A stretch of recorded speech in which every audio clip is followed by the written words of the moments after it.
आज से हम जो टेस्ट हैं इनकी क्लासेस का आगाज करने जा रहे हैं। थ्योरी हमने मुकम्मल कर ली है।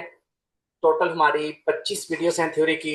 मैं आप लोगों को भी यही रिकमेंड करूंगा, बेशक आप लोगों ने एक दफ़ा ये सारी क्लासेस में देखी हुई हैं, कि जब भी टाइम मिले किसी एक टॉपिक के ऊपर जो है ना वो वीडियो डिटेल के साथ बैठ के देख लें, ताकि वो आपके जहन में जो है बार बार एक ही चीज़ जब एक्सप्लेन होगी तो आपको उसकी समझ आ जाएगी।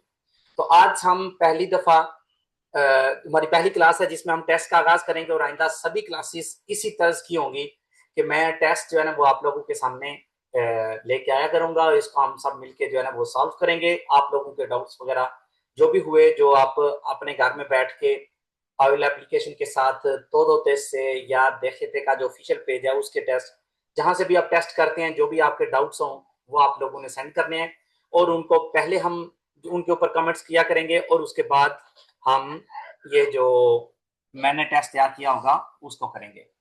तो आज का हमारा पहला सवाल है ये। तो इस सवाल में कह रहा है,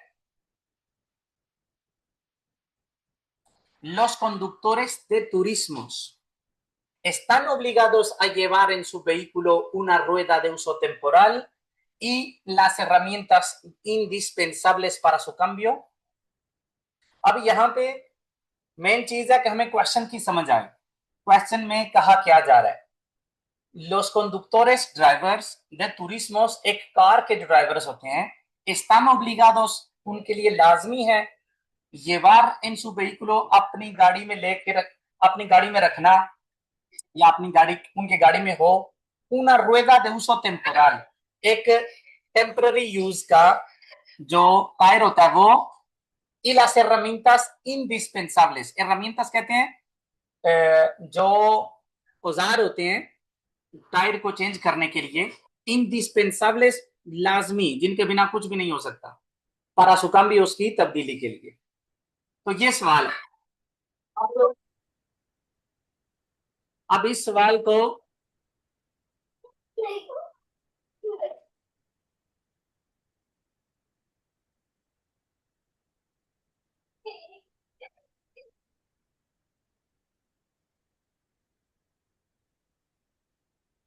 ऑप्शन ए कहता है no, ya que puede sustituirse por un sistema alternativo que permita la movilidad.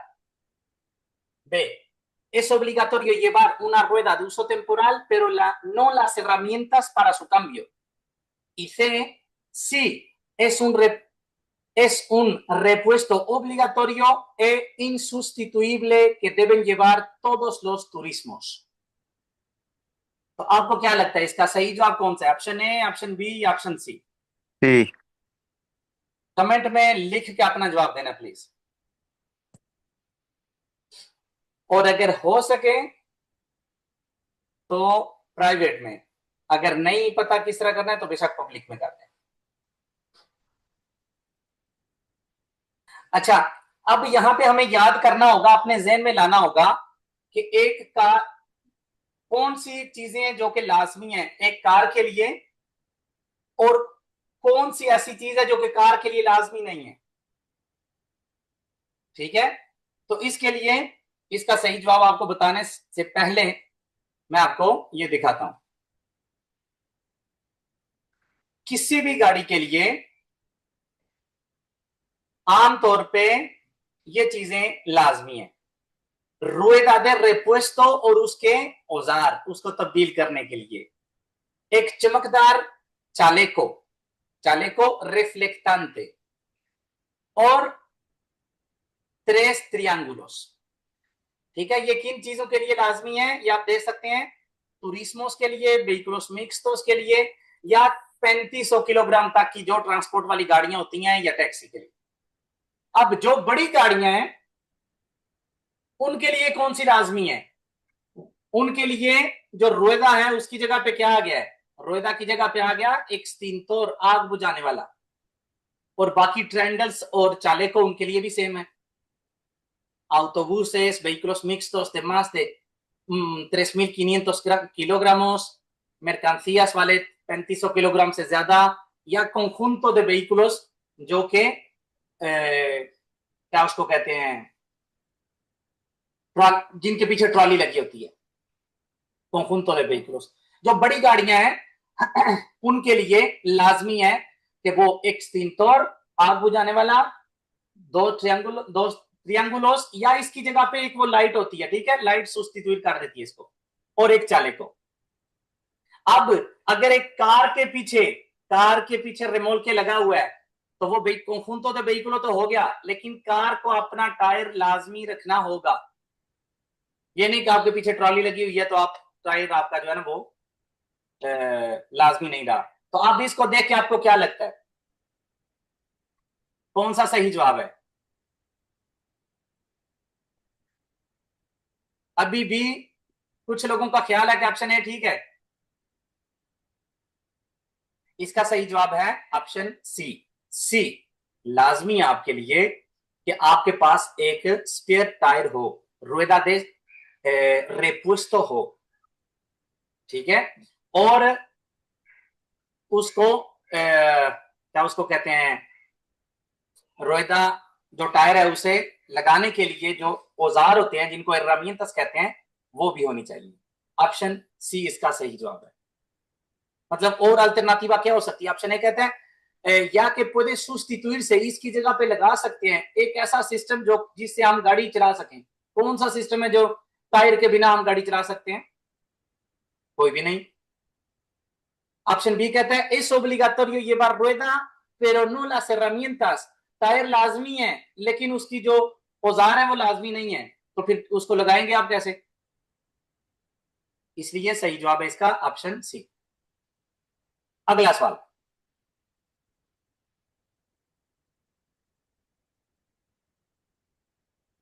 los conductores pueden llevar en los oídos cascos o auriculares conectados a un teléfono móvil mientras conducen. A, no, excepto los conductores de bicicletas y los vehículos de movilidad personal. B, sí, siempre que los auriculares sean inalámbricos. C, no, está prohibido como norma general. तो आपको क्या लगता है यहां पे इसका सही जवाब कौन सा है? Los conductores pueden llevar en los oídos, oídos कहते हैं कानों को, कानों में लगा सकते हैं या लगा के रख सकते हैं cascos, headphones, auriculares o conectados a un teléfono móvil mientras conducen. Option A कहता है नो, नहीं, एक्सेप्टो, लेकिन गुंजाइश बताने लगे। जब ये एक्सेप्टो लफ्ज आता है उसका मतलब है हमें कह रहा है नहीं लेकिन ये कर सकते हैं। excepto los conductores de bicicletas y los vehículos de movilidad personal, मतलब आमतौर पे तो नहीं ले जा सकते लेकिन साइकिल वाले और जो माजूर लोगों की गाड़ियां होती हैं वो ले जा सकते हैं। ऑप्शन बी कहता है siempre que los auriculares sean inalámbricos, hands free हुए तो ले जा सकते हैं, हम लगा सकते हैं, जिनके साथ केबल ना हो, केबल के बिना जो होते हैं उनको कहते हैं inalámbricos, केबल के बिना, क्योंकि अलाम्ब्रे कहते हैं किसी भी किस्म की जो केबल होती है उसको, inalámbricos केबल के बिना। और ऑप्शन सी कहता है no, está prohibido como norma general, तो इसका सही जवाब है ऑप्शन सी, नहीं, किसी भी किस्म के आप हेडफोन वगैरह नहीं लगा सकते। अगला सवाल, los accidentes de tráfico en los que el sueño es el principal factor de riesgo pueden suceder durante las horas diurnas। यहां पे किस लफ्ज की समझ नहीं आई आपको इस सवाल में?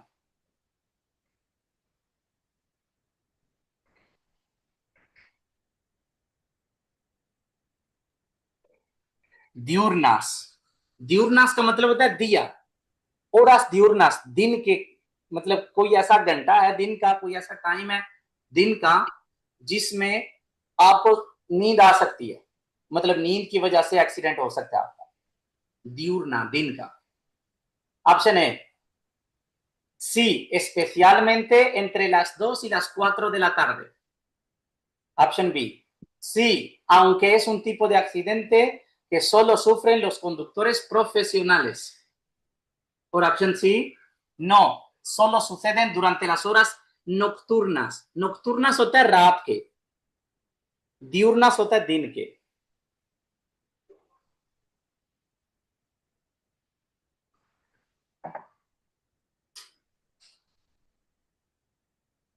तो क्या लगता है आपको सही जवाब कौन सा है?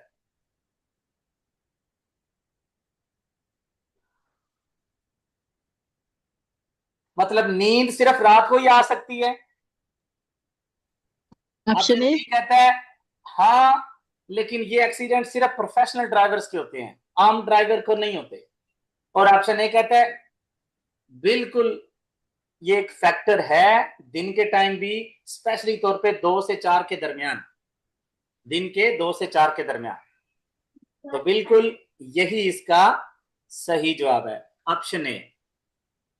क्योंकि हमें कहता है los accidentes por sueño son más frecuentes entre las 3 y 5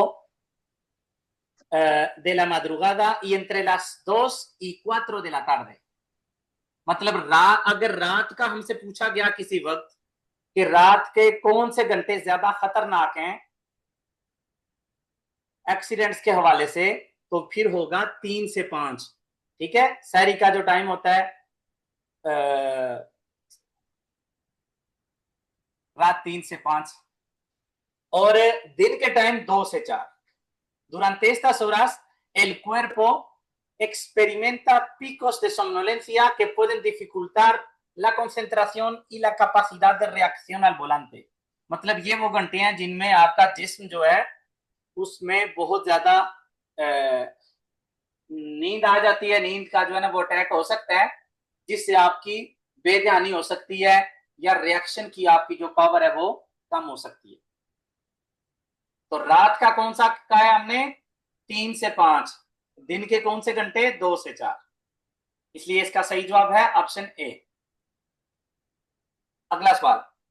La obligación de dejar espacio suficiente para permitir el adelantamiento no será aplicable a donde esté prohibido el adelantamiento, B en carreteras convencionales y C en vías de un único carril para cada sentido.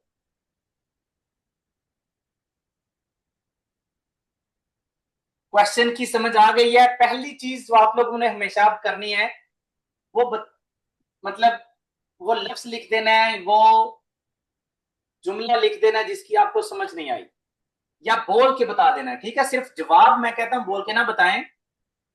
किसी लफ्ज की समझ नहीं आती तो वो अपना अपना माइक ऑन करके पूछ सकते हैं आप, इसका क्या मतलब है, वो ज्यादा जल्दी हो जाएगा.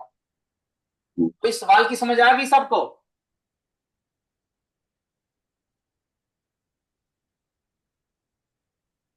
अप्लीकेबल का क्या मतलब? अप्लाई होगा, नो सेर एप्लीकेबल, अप्लाई नहीं होगा. तो ये कह रहे हैं ओब्लिगाशन de dejar espacio. आपको पता है जब आप किसी भी सड़क पे जा रहे होते हैं तो आपको 2 किस्म का फासला अपने और सामने वाली गाड़ी के दरमियान रखना होता है. पहला ये जिसे कहते हैं distancia de seguridad, कि अगर वो अचानक से ब्रेक लगाएगा तो हम एक दूसरे के साथ चौकार ना हो जाएं. ये कौन सा हुआ? distancia de seguridad.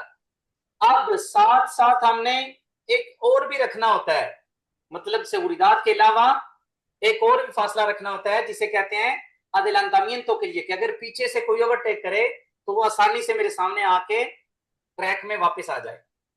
तो यहां पे हमसे पूछ रहे हैं वो जो adelantamiento वाला मैंने फासला रखना है वो कब अप्लाई नहीं होगा, कब वो मैं ना भी रखूं तो मसला नहीं है.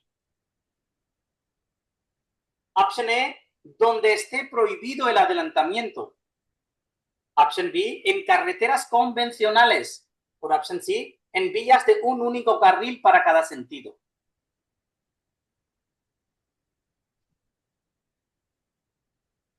अगर आपने पूछना नहीं है किसी भी चीज का लफ्ज और डाउट्स आपके जहन में ही रहेंगे. अच्छा, इस सवाल का जवाब कॉमन सेंस के साथ भी दिया जा सकता है. आपको कुछ भी ना पता हो तो कॉमन सेंस के साथ जवाब इसका दिया जा सकता है.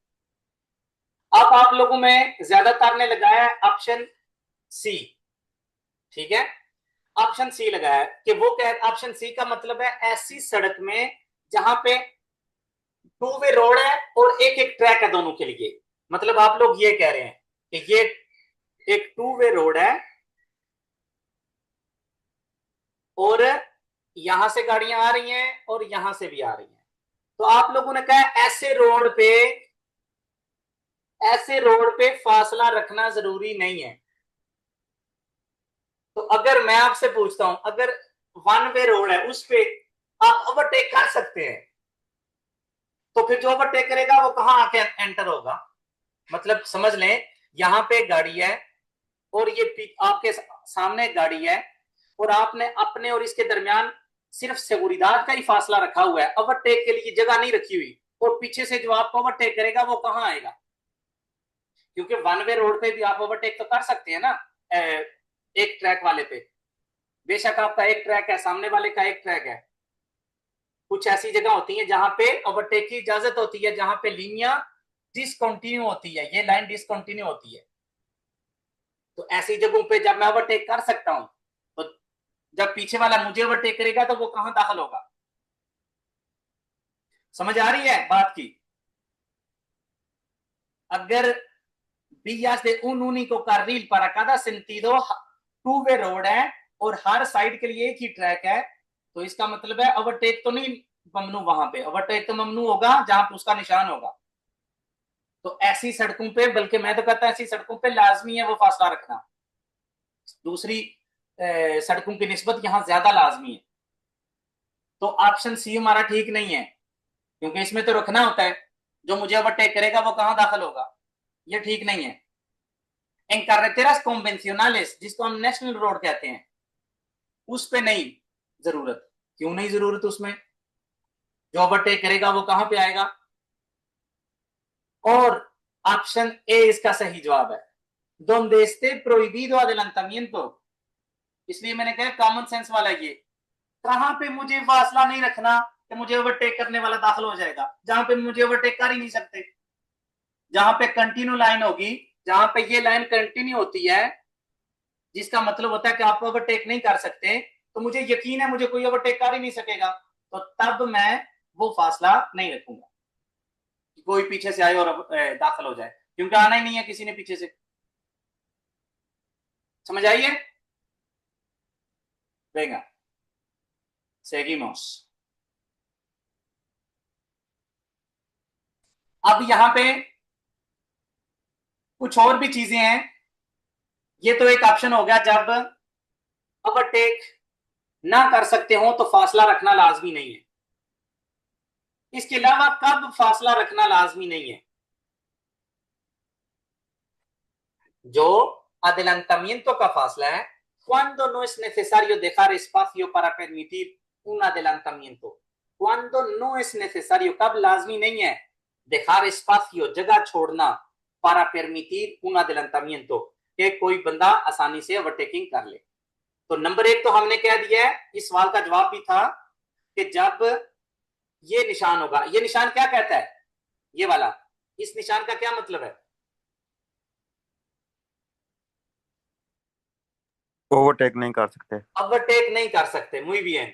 तो जब ये निशान होगा तो मुझे, मेरे लिए लाजमी नहीं है कि मैं फासला रखूं ओवरटेकिंग वाला, ठीक है। नंबर दो, कहां पे? सोना उर्बाना, आबादी वाले एरियाज में ये फासला रखना लाजमी नहीं है। नंबर तीन, जब मेरी साइड पे एक से ज्यादा ट्रैक हुए, ठीक है।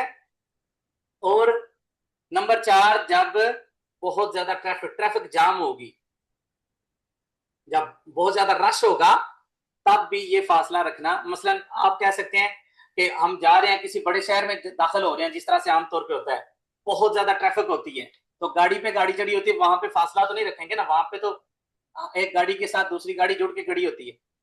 तो ये चार सिचुएशंस हैं जिनमें वो फासला रखना लाजमी नहीं है। Seguimos। अगला सवाल, los conductores de bicicletas tienen prioridad de paso respecto a los vehículos de motor। यहां पे भी सबसे पहला सवाल ये है, समझ आई है क्वेश्चन की? अगर आप बोलेंगे नहीं तो इसका मतलब है आपको आ गई है, ठीक है। इस सवाल का जवाब आप माइक के साथ दे सकते हैं। अगर किसी को समझ नहीं आई तो अपना माइक ओपन करके इस चीज का जवाब दे सकता है, समझ आई है, सॉरी समझ नहीं आई, या इस चीज की समझ नहीं आई। तो अब मेरे ख्याल में तो आपको समझ आ गई है। लोस नहीं सर, एक दफा कॉन्डक्टोरिस, उर्दू में एक दफा एक्सप्लेन कर दिया करें। मैं कोशिश करता हूं कि एक्सप्लेन उर्दू में ना करूं, वो चीजें सिर्फ करूं जिनकी आप कहें कि आपको समझ नहीं आई, ताकि आपका दिमाग उस तरह से इसको ट्रांसलेट करना या समझना शुरू कर दे। अगर आपको समझ नहीं आती तो आप कहें ये इस चीज की मुझे समझ नहीं है। अगर मैं बार बार ट्रांसलेट करता जाऊंगा तो फिर आप अपने दिमाग को तो काम पे नहीं लगाएंगे ना। नहीं समझ आ जाती है, लेकिन ये ना कि थोड़ा टाइम लगता है उसको ओके, दिमाग में los तो। conductores de bicicletas, जो साइकिल हैं, बिसिक्लेटा कहते हैं साइकिल को, साइकिल के जो ड्राइवर हैं, tienen prioridad, उनको prioridad de paso है, उनको प्रायोरिटी है, उनको पहले गुजरने का हक है, respecto a los vehículos de motor, जो इंजन वाली गाड़ियां हैं, जो मोटर वाली गाड़ियां हैं, उनकी निस्बत। ऑप्शन है, en las zonas peatonales debidamente señalizadas। zona peatonal कौन सा होता है, पता है किसी पैदल को? चलने वाले। ज़ेब्रा पैदल क्रॉसिंग, चलने। Zebra crossing. Zebra crossing. ठीक है। zonas peatonales, जहां पे पैदल चलने वाले गुजरते हैं। ऑप्शन बी, इन todas las intersecciones, हर एक चौराहे पे। और option C, cuando circulen por un paso de ciclistas।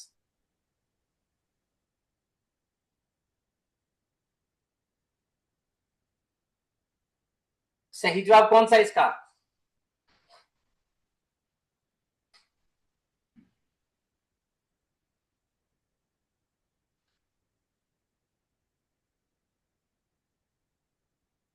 एक साइकिल को प्रायोरिटी होगी दूसरी गाड़ियों की निस्बत, कहां पे? जहां से पैदल चलने वाले गुजरते हैं वहां से, किसी भी चौराहे पे, या जब वो साइकिल वाले रोड पे चल रहा हो।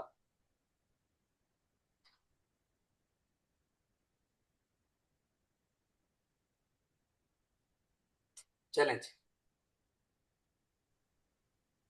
साइकिल वाले रोड पे।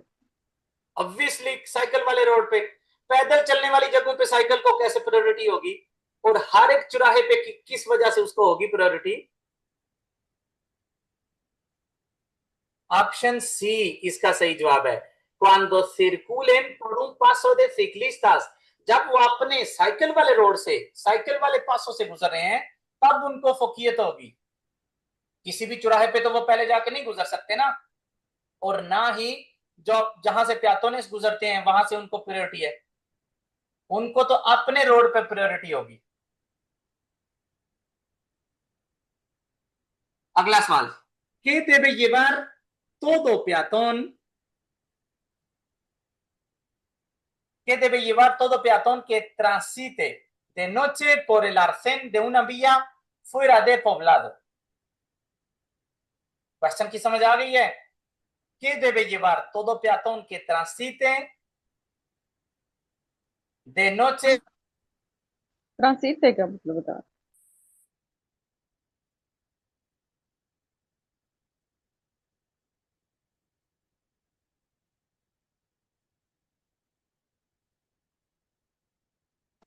शायद आपकी आवाज नहीं आ रही। जाहिर का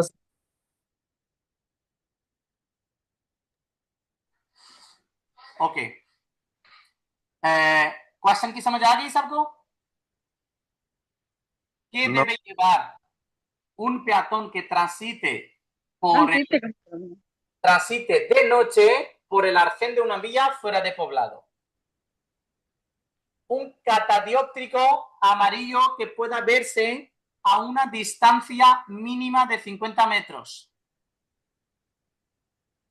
Un teléfono móvil. Un elemento luminoso o reflectante que sea visible a una distancia mínima de 150 metros.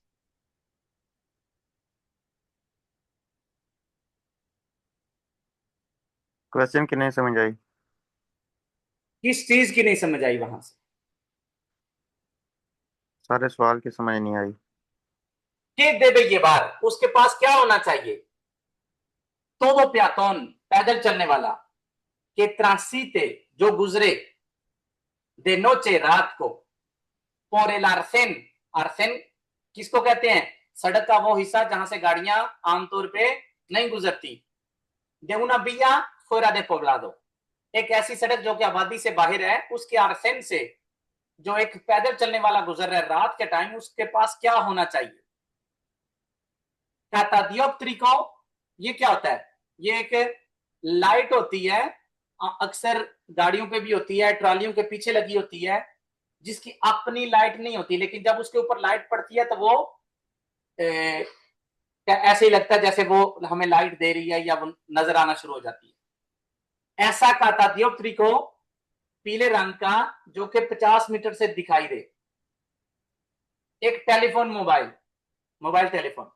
और ऑप्शन सी कहता है एलिमेंटो लुमिनोसो और रिफ्लेक्टेंटे, ऐसी चीज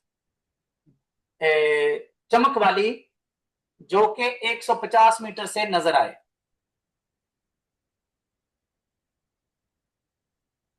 तो यहां पे इसका सही जवाब है ऑप्शन सी। उन एलिमेंटो, आमतौर पे वो एलिमेंटो कौन सा होता है? अक्सर ये चालेको रिफ्लेक्टेंटे होती है।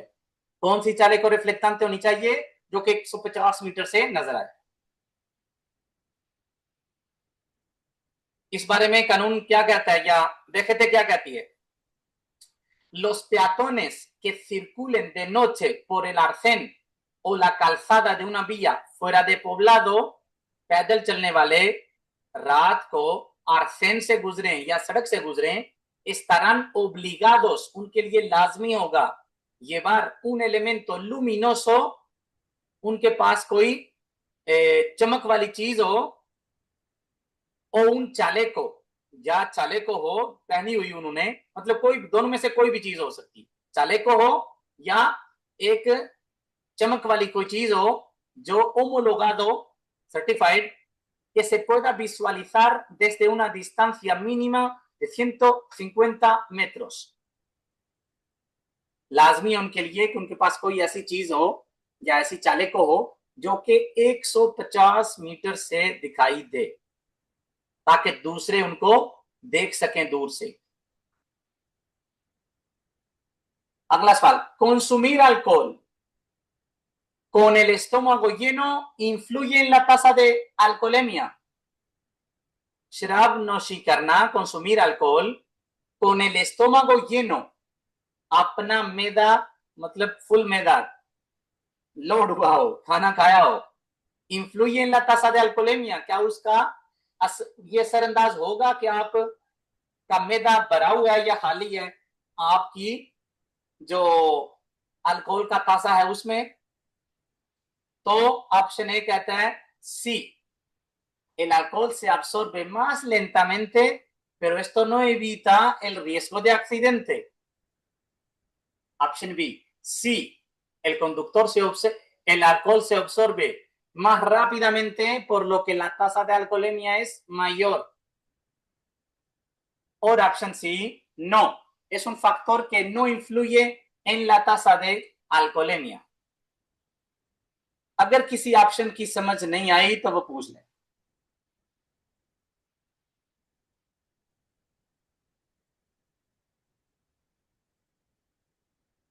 जब किसी भी सवाल का मतलब दो चीजें हो सकती हैं, या मुझे पता होता है या नहीं पता होता, ठीक है?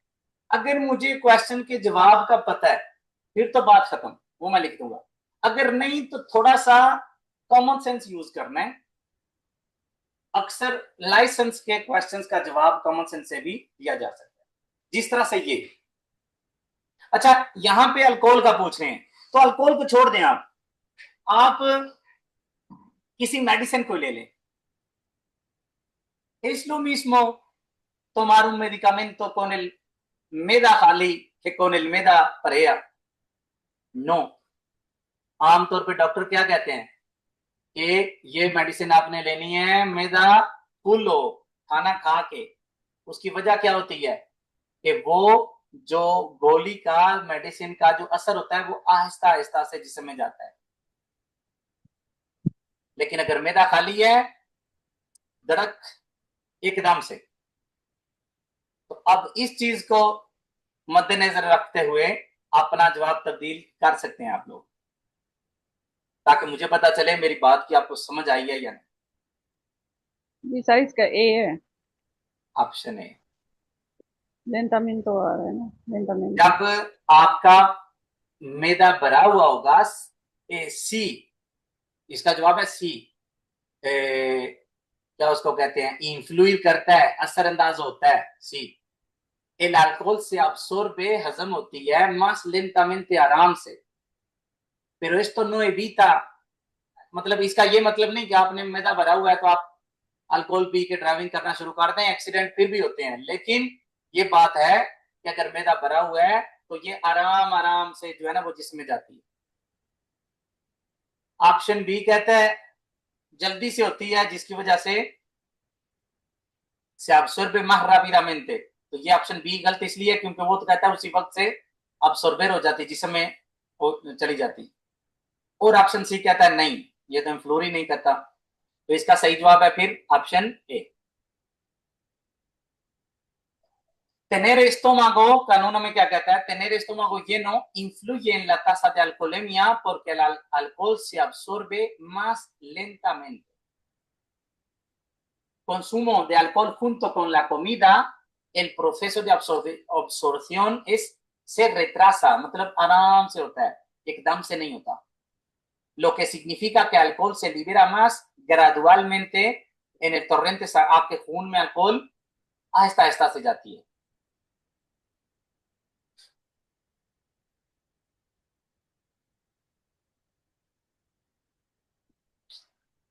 चले, ये तो क्वेश्चन आई लेता है, ये इस क्वेश्चन पे आ जाते हैं। Además de estar regulado la altura idónea, ¿qué separación debe existir entre el reposacabezas y la cabeza para que sea eficaz? reposacabezas क्या होती है, किसको कहते हैं reposacabezas? ये जो सीट के ऊपर वाला हिस्सा होता है ना, छोटा, इसको कहते हैं। रेपोसा कहते हैं किसी चीज पे कोई चीज रखनी, रेपोसा cabeza जिसके ऊपर आप सर रखते हैं। तो कौन सी चीज है जिसके ऊपर सर रखते हैं आप? ये वाली, इसको कहते हैं reposa cabezas। तो क्वेश्चन हमें क्या कह रहा है, además de estar regulado la altura, इसकी हाइट रेगुलर करने के अलावा, ¿qué separación debe existir, कितना फासला होना चाहिए entre el reposacabezas, इसके दरमियान, y la cabeza, और आपका sir, para que sea eficaz, ताकि ठीक तरह से ये अपना काम करे? Option A, la mínima posible y nunca superior a 4 centímetros, जितनी भी कम से कम हो जाए लेकिन कभी भी 4 सेंटीमीटर से ज्यादा ना हो। Option B, la máxima posible y nunca inferior a 5 centímetros, और option C, superior a 10 centímetros। ये आखिरी क्लासेस में, एक क्लास में हमने ये चीजें बताई हैं। अच्छा, पहले तो मुझे ये बताएं ताकि हमें याद हो दूसरी भी चीज, ये seguridad activa है या pasiva?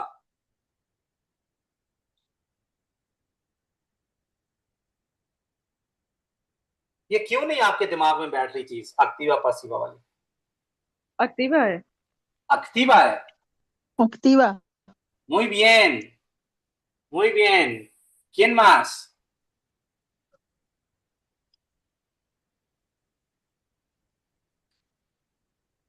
ये एक्टिवा नहीं, ये पासिवा है। Muy bien, ¿quién más?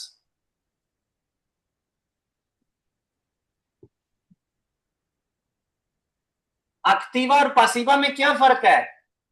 Activa और पासिवा में फर्क ये है, एक्टिवा एक्सीडेंट से बचाती है और पासिवा एक दफा एक्सीडेंट हो जाता है तो ज्यादा चोटों से बचाती है। तो रेपोसा cabeza जो सर के पीछे पड़ी हुई है, ये हमें एक्सीडेंट से कैसे बचाएगी? ये है seguridad pasiva, एक दफा एक्सीडेंट हो जाता है तो ये हमारे सर को या गर्दन को ज्यादा चोट से या टूटने से बचाती है, ताकि हमारा सर इस तरह से पीछे ना चला जाए। तो फिर कौन सी हुई ये? सेगुरिदाद पासिवा। ये तो चीज क्लियर हो गई। अब नेक्स्ट आप लोगों ने ये याद रखना है, ये 2-3 लोगों ने जो पासिवा बोला है, नेक्स्ट टाइम अब ये ना हो कि जवाब ही ना दें, जवाब जरूर दें, लेकिन ये है कि याद रखें पासिवा ये। अच्छा, ये पासिवा हो गई, तो ब्रेक, गाड़ी की ब्रेक क्या है, एक्टिवा या पासिवा? गाड़ी की ब्रेक एक्टिवा है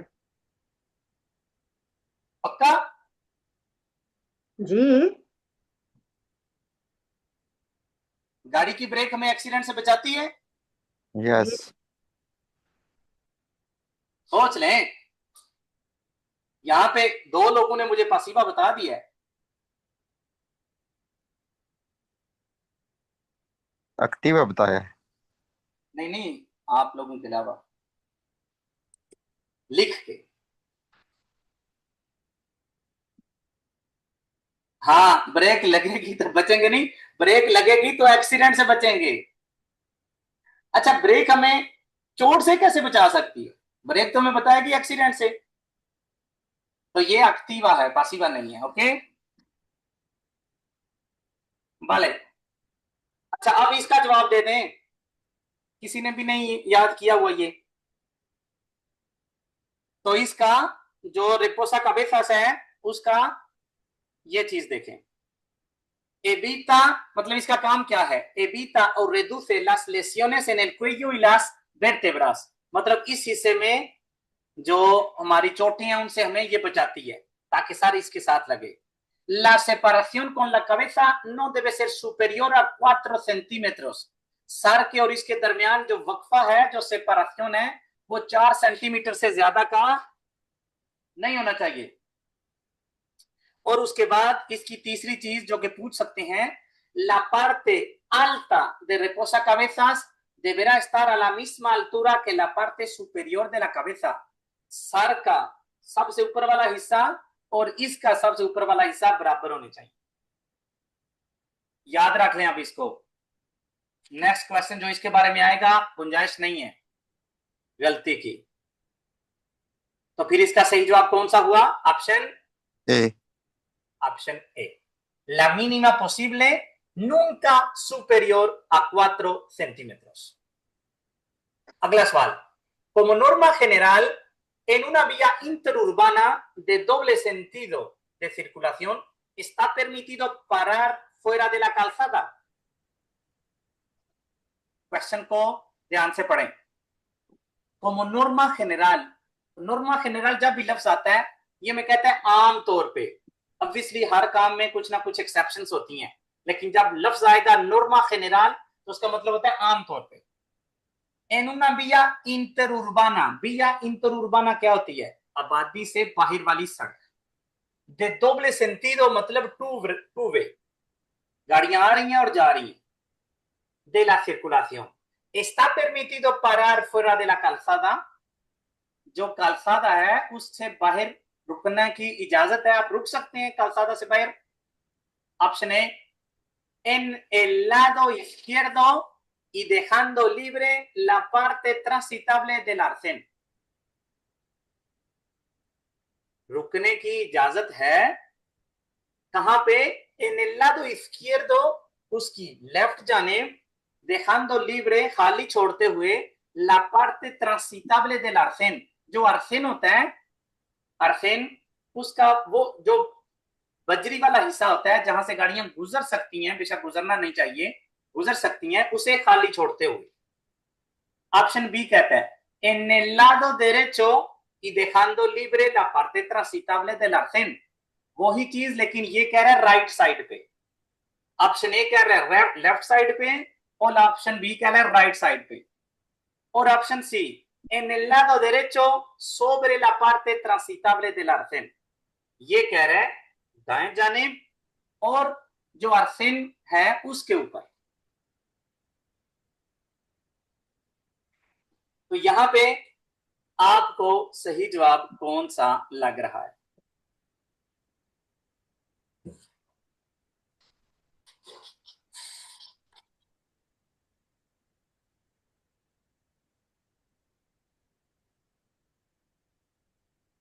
अच्छा, सोचें एक दफा अपने आप को किसी भी सड़क पे ले जाएं। आमतौर पे यहाँ पे गाड़ी किस साइड पे चलती है, लेफ्ट साइड पे या राइट साइड पे? लेफ्ट पे। मतलब कह लें, मैं भी आप, ये रोड है, ठीक है, ये हमें कह रहे हैं टू वे रोड है। अब जो सामने से गाड़ी आ रही है वो किस साइड पे होगी? लेफ्ट साइड पे। ये लेफ्ट है और ये राइट है, ठीक है। तो जो सामने से आ रही है नीचे की तरफ वो किस साइड पे होगी? लेफ्ट साइड पे। लेफ्ट साइड पे। और आप ऊपर जा रहे हैं तो आप किस साइड पे होंगे? Right. Right side. Right side पे। तो अगर आप यहां पे हैं, यहां से आप उस तरफ जा रहे हैं, तो कॉमन सेंस यूज करें कि आप पहले तो ये क्लियर कर लें किस साइड पे होगा, ठीक है। ये चीज हमें बता देगी कि किस साइड पे हो हम गाड़ी रोक सकते हैं। मतलब मैं इतना, जहां मैं इस साइड पे रहा हूं गाड़ी रोकने के लिए मैं इस साइड पे जाऊंगा? नहीं। नहीं, कॉमन सेंस तो कहता है नहीं, कि अगर मैं इस तरह से जा रहा हूं, लौकिका हमें ये कहती है कि मैं गाड़ी भी दाएं जाने भी रखूंगा, राइट साइड पे, इस तरफ ही। अब कहां पे? ऑप्शन बी कहता है दाएं जानिब, राइट जानिब, dejando libre la parte transitable del arcén। और ऑप्शन सी कहता है आर्सेन के ऊपर। तो आर्सेन के ऊपर तो गाड़ी हम चला नहीं सकते, गाड़ी रोक कैसे सकते हैं? इस वजह से इसका, चले पहले ये देख लेते हैं, ये थोड़ा सा और इस चीज को क्लियर कर दें। अच्छा, ये जो हम काफी देर से कह रहे हैं parte transitable del arcén, तो parte transitable del arcén होता है ये वाला हिस्सा, ठीक है। ये वाला जो हिस्सा होता है इसे कहते हैं आर्सेन, और जो बजरी वाला होता है इसे कहते हैं parte transitable, जिसमें से गाड़ी गुजर सकती है, पक्का जो हिस्सा होता है सड़क का, लेकिन मेन रोड से साइड पे। तो ऑप्शन सी कहता है आप यहां पे रोक सकते हैं, और ऑप्शन बी कहता है यहां से बाहर इस तरह। तो इसका सही जवाब फिर कौन सा हुआ? Option B, en el lado derecho, दाएं जानिब, y dejando libre la parte transitable del arcén।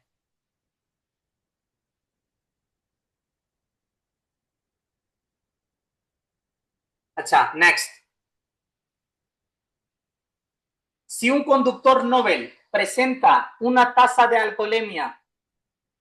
alcohol en el aire expirado de 0,20 miligramos por litro, el agente de tráfico podrá hacer una segunda prueba de alcoholemia। सवाल की समझ आ गई है? आराम से पढ़ लें। Si un conductor Nobel presenta una tasa de alcohol en el aire expirado de 0,20 miligramos por litro, el agente de tráfico le realizará una segunda prueba de alcoholemia।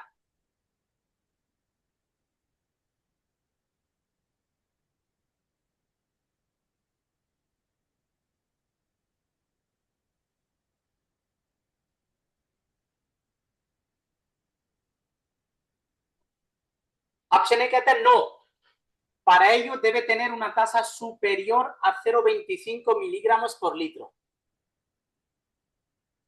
Option B, solo si está implicado directamente en un accidente de circulación। Por option C, sí, para una mayor garantía y a efectos de contraste।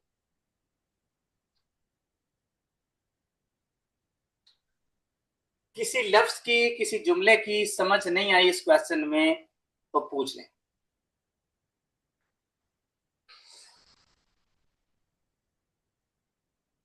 Conductor Nobel क्या होता है? Conductor Nobel वो driver होता है जिसने नया नया licence लिया हो 2 साल तक, उसे कहते हैं कंडक्टर नोबेल। और कहते हैं जी उसका टेस्ट लिया है और उसका आया है 0,20 मिलीग्राम पर लीटर, ये उसका है। जो पुलिस वाला है अखेंते, अखेंते कहते हैं जो भी उसका उस वक्त ट्रैफिक वार्डन कह लें, वो दूसरी दफा उसका टेस्ट लेगा? ऑप्शन ए कहता है नो, वो उस सूरत में लेगा जब 0.25 से ज्यादा होता तो। ऑप्शन बी कहता है सिर्फ और सिर्फ उस वक्त cuando está implicado। implicado का क्या मतलब होता है? implicado का क्या मतलब है? कि जब वो एक्सीडेंट में इन्वॉल्व हो। implicado का मतलब है इन्वॉल्व होना, डायरेक्ट हम किसी एक्सीडेंट में वो इन्वॉल्व हो। और ऑप्शन सी कहता है सी, para una mayor garantía, ज्यादा श्योर होने के लिए, efectos de contraste, ताकि दोनों जो उसके रिजल्ट आए उनको कंपेयर भी किया जाए।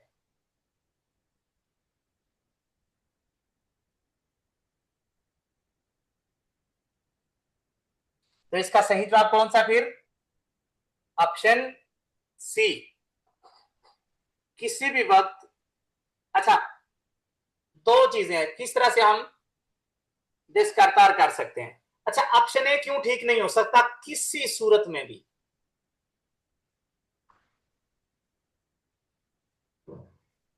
ऑप्शन ए कहता है वो तब कर सकते थे जब 0.25 से ज्यादा होता।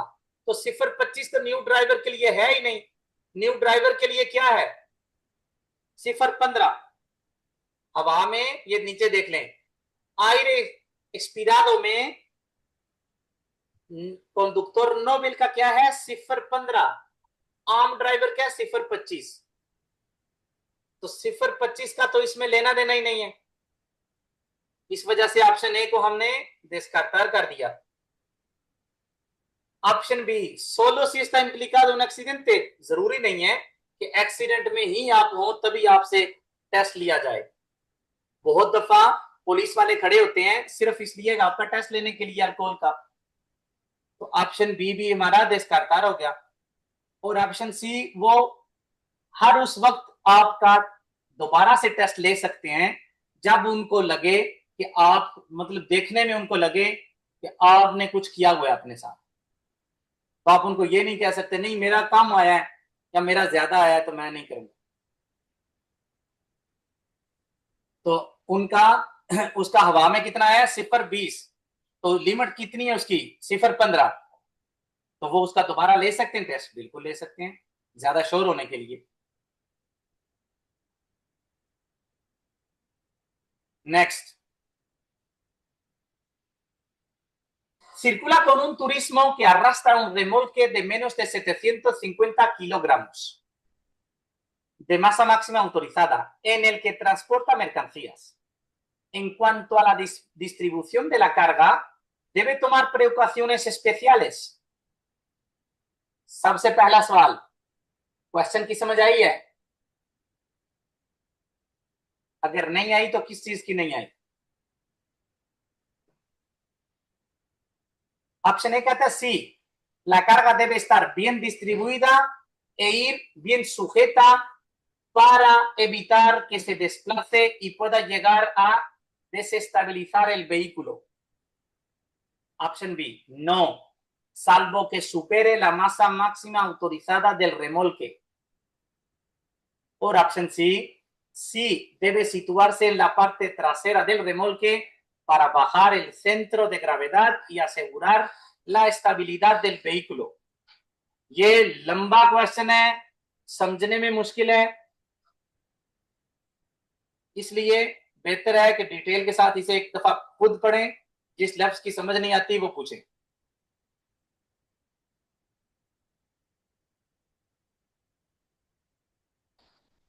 आज वक्त है आपके पास क्योंकि नेक्स्ट क्लास से बहुत सारे न्यू स्टूडेंट्स ऐड हो जाने हैं।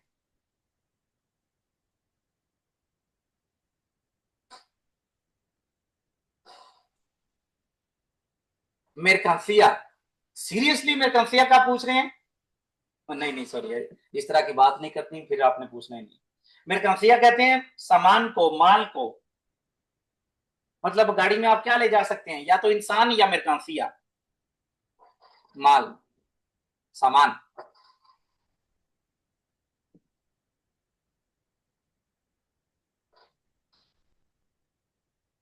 अच्छा, किस किस को समझ नहीं आई सवाल की, क्योंकि मेरे ख्याल में इस सवाल का अपने जवाब देना है। बाकी किस किस को सवाल की समझ नहीं आई कि वो पूछ क्या रहे हैं? ओके, बाकी सबको आ गई है, ठीक है। चलें, आप सर्कुलर कोनून टूरिज्म अपनी कार के साथ आप जा रहे हैं, आपके पीछे ट्रॉली लगी हुई है आपकी, जो कि 750 किलोग्राम से कम है। अच्छा, पहले तो मुझे ये बताएं, जो 750 किलोग्राम से कम की होती है ट्रॉली, उसे क्या कहते हैं? रेमोल के लिखेरो। लिखेरो। लिखेरो, ठीक है। तो रेमोल के लिखेरो मैं कब अपनी कार के साथ लगा सकता हूं?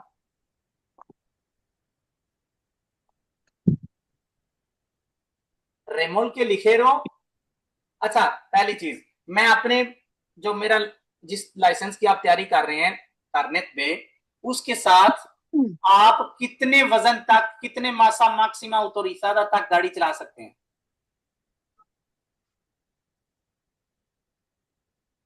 पता है किसी को? 3,500 साढ़े 3,000 3,500, ठीक है। तो अब सवाल ये है कि मैं अपनी गाड़ी के साथ रेमोल के लिखेरो कब लगा सकता हूं? जब गाड़ी का वजन 3,500 किलोग्राम होगा।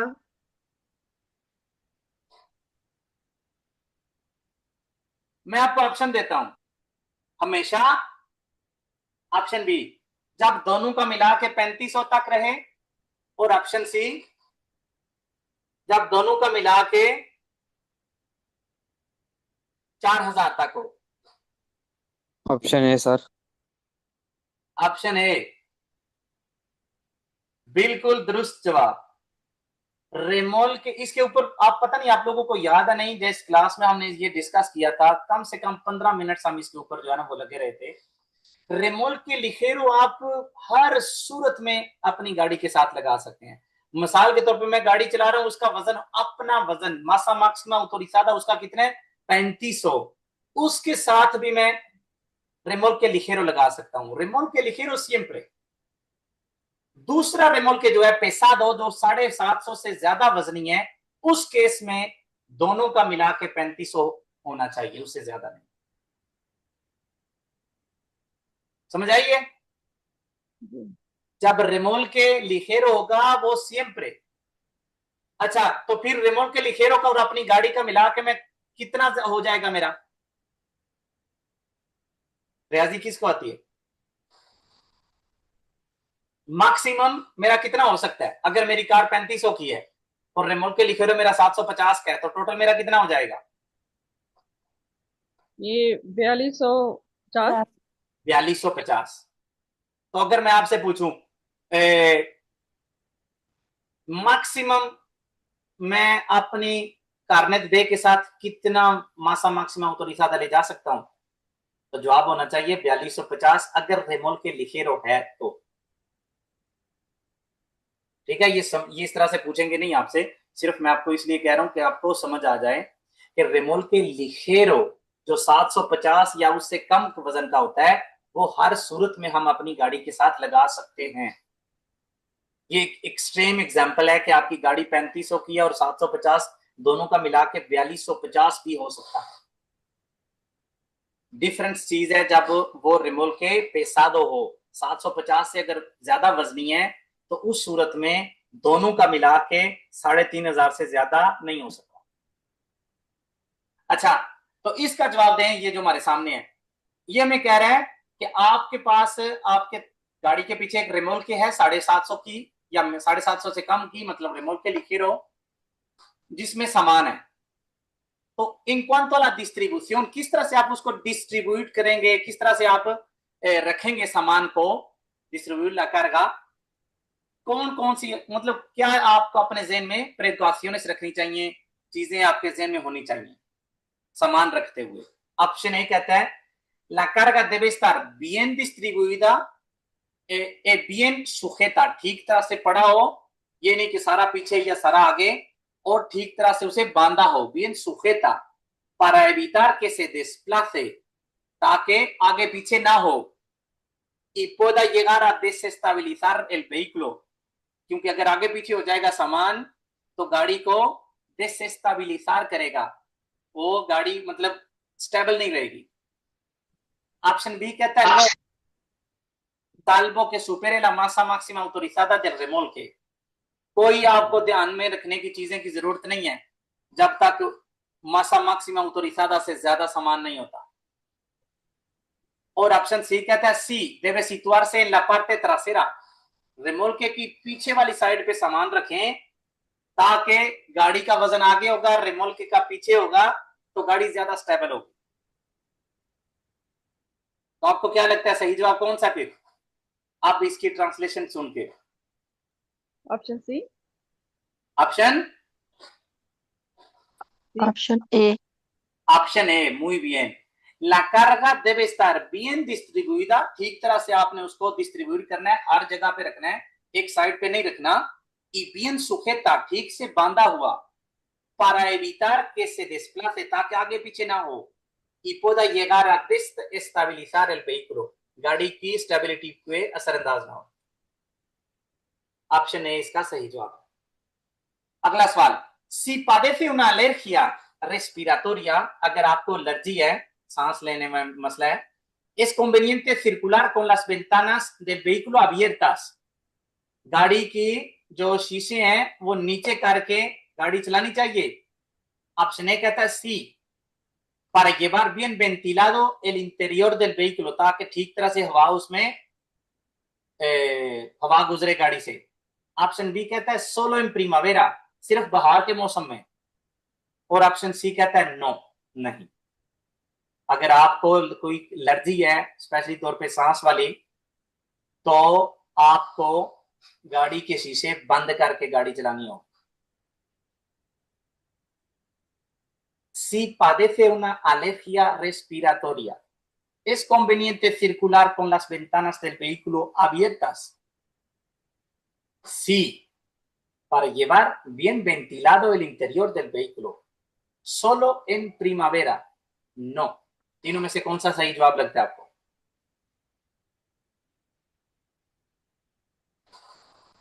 तो इसका सही जवाब है option C,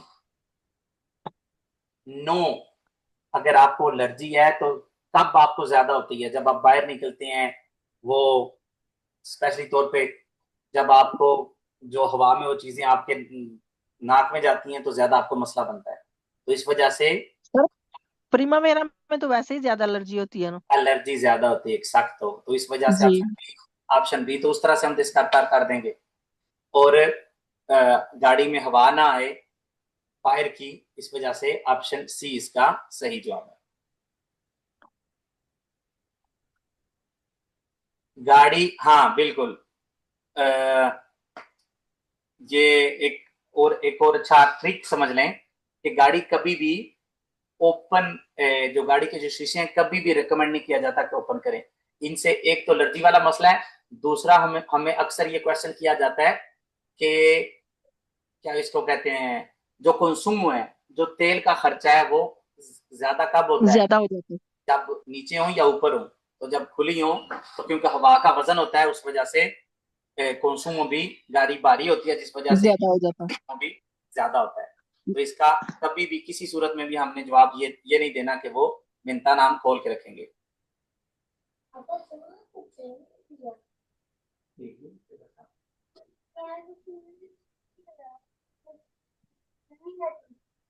Vale, última pregunta. चलें जी, ¿es necesario revisar el funcionamiento del sistema de alumbrado de un vehículo? ¿Es necesario revisar el funcionamiento del sistema de alumbrado de un vehículo? ये लाजमी है, es necesario revisar, चेक करना el funcionamiento, function del sistema de alumbrado, lighting का जो system है de un vehículo, एक गाड़ी का। मतलब उसको हमने जिस तरह से हम कहते हैं टायरों को चेक रिविसार करना चाहिए, ब्रेकों को रिविसार करना चाहिए, तो यहाँ पे कह रहे हैं लाइटिंग वाले सिस्टम को भी रिविसार करना चाहिए। ऑप्शन ए कहता है solo si el vehículo no lleva instaladas luces xenón। Option B no, no es necesario। और ऑप्शन सी कहता है हाँ, sí, forma parte del mantenimiento preventivo, एहतियाती मेंटेनेंस या सर्विस का हिस्सा है ये। तो इस तरह के सवाल का तो जवाब हम नो कॉमन सेंस से भी नहीं दे सकते। सी, तो इसका ऑप्शन ए कहता है वो एक स्पेशल किस्म की लाइटें हो तो फिर उनके मेंटेनेंस, तो इसका मेंटेनेंस से लूसेस दे सेन उनका मेंटेनेंस से या रेविसियन से कोई तल्लक नहीं है। ऑप्शन बी कहता है नो नो इस नेसेसारियो, लाजमी नहीं है, तो लाइटिंग क्यों नहीं रेविसार करना लाजमी, तो इस वजह से सही जवाब है इसका ऑप्शन। चले शुक्र है किस कोई तो सवाल है जो सब ने ठीक किया है। सी forma parte del mantenimiento preventivo, एहतियाती मेंटेनेंस या सर्विस का हिस्सा है ये। En vías interurbanas, ¿cuál es la infracción más habitual que cometen peatones? Los peatones víctimas de atropello. En vías interurbanas, आबादी से बाहर, ¿cuál es la infracción? कौन सी ऐसी गलती है más habitual, ज्यादा आम, कि cometen जो करते हैं los peatones पैदल चलने वाले víctimas de atropello जिनका एक्सीडेंट होता है, जिनको कचल दिया जाता है। ऑप्शन ए नो रेस्पेटार los semáforos, जो इशारे हैं उनको नहीं देखते। Option B estar o marchar por la calzada de forma antirreglamentaria, कानून के खिलाफ सड़क पे चलना, मतलब ऐसे तरीके से चलना जो कि कानूनी तौर पे नहीं कर सकते आप। और ऑप्शन सी नो obedecer las señales de los agentes, police वालों के इशारों का अमल दरामद ना करना। सर एक बार क्वेश्चन को दोबारा से ट्रांसलेट करेंगे। En vías interurbanas, आबादी से बाहर सड़कों पे, ¿cuál es la infracción? कौन सी ऐसी गलती है más habitual, ज्यादा कॉमन, que cometen जो करते हैं los peatones पैदल चलने वाले víctimas de atropello जिनका एक्सीडेंट होता है। Option A no respetar los semáforos, option B estar o marchar por la calzada de forma antirreglamentaria, reglamento कहते हैं कानून को, antirreglamentaria कानून के खिलाफ, और option C no obedecer las señales de los agentes। अच्छा यहां पे थोड़ा सा दिमाग पे आप लोगों ने जोर डालना है जवाब देने से पहले।